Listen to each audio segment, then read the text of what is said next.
পল্লবী থানার অফিসার ইনচার্জের নির্দেশে থানা এলাকায় বিশেষ অভিযান করাকালীন 10টি মামলার ওয়ারেন্টভুক্ত আসামি ব্লেড মুন্নাকে দীর্ঘ অভিযানের পর তাকে গ্রেপ্তার করতে সমর্থ হই। ব্লেড মুন্নার নামে 10টি মামলা চলমান আছে। সে একজন শীর্ষ সন্ত্রাসী ডাকাত। রাতের অন্ধকারে তার অত্যাচারে পথচারীরা রাত বিরাতে চলাফেরা করতে পারে না।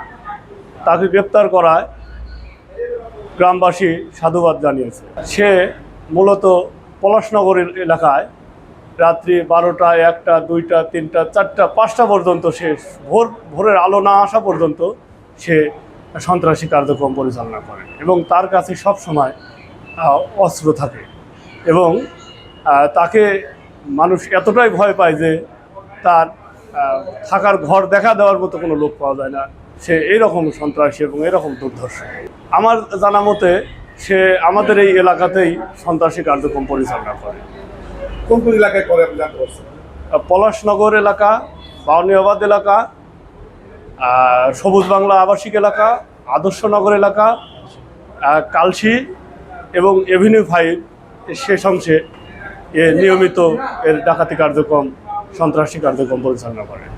ওর বিরুদ্ধে চুরি, মারামারি, মাদক, ছিনতাই সব মিলে 10টি মামলা আছে। তার নামে ওয়ারেন্ট হয়ে আছে এবং পরশুদিন সে একজনের মোবাইল ছিনতাই করেছে। তার সূত্র ধরে তাকে আমরা খুব কষ্টের মাধ্যমে অভিযান পরিচালনা করে তার বাড়ি থেকে তাকে গ্রেপ্তার করি। আমাদের অভিযান চলমান আছে।